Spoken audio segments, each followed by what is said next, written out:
咁今日咧又係我 Wetland 專家咧帶大家睇一個 Wetland Season Park 兩房套廁嘅特色放盤。咁我哋睇一睇個天台先啦。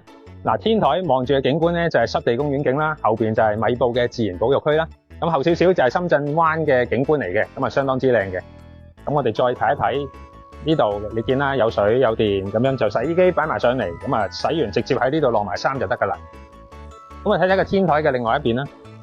咁天台另外一邊咁啊有太陽遮啦，咁啊有張台仔，咁啊你呢度再擺個燒烤爐啊、台凳啊，咁啊招呼朋友燒下嘢食啊，飲下紅酒，咁啊亦都係一流嘅。咁啊天台嘅面積咧就291尺，咁我哋依家落去睇埋個單位先。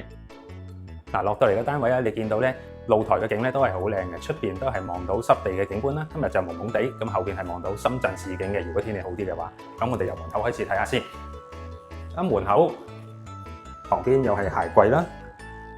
上邊都係收納櫃，咁啊廚房原裝發展商嘅配備啦，微波蒸焗爐、洗衣機、雪櫃有齊，咁啊櫥櫃啦。咁我哋睇睇洗手間，咁都係一般 Wetland Standard 嘅洗手間啦，鏡櫃、企缸。咁呢個就睇睇客廳同飯廳嘅位置啦。咁啊客廳、飯廳，廳出邊就係露台，咁一樣都係sofa啊、電視啊就擺喺呢啲位啦。咁啊，sofa咧，其實我建議會係擺呢邊嘅，因為呢邊望出去咧係一個開揚嘅濕地景嚟嘅。咁我睇睇個細房先，係啦，細房又係一個正方形嘅房啦。咁啊，呢度夠擺一個單人床，或者咁樣擺，或者打橫咁樣擺。咁啊，衣櫃啊、書台就喺呢邊啦。咁啊，窗出邊都係望住一個濕地景嘅。咁啊，睇睇主人房啦，呢個係兩房套廁嚟嘅喎，比較少有呢種間隔。咁啊，主人房入邊有個工作平台啦，咁啊呢度就擺一個雙人床啦。咁啊衣櫃咧，由於佢係套廁咧，嗱你見到呢度咧仲有套廁嘅，有個凹位。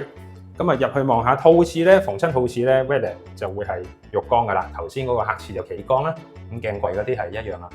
咁衣櫃咧就會變咗咧，都應該係要擺喺呢個位噶啦，因為呢度就擺咗床啊嘛，咁啊出邊工作平台。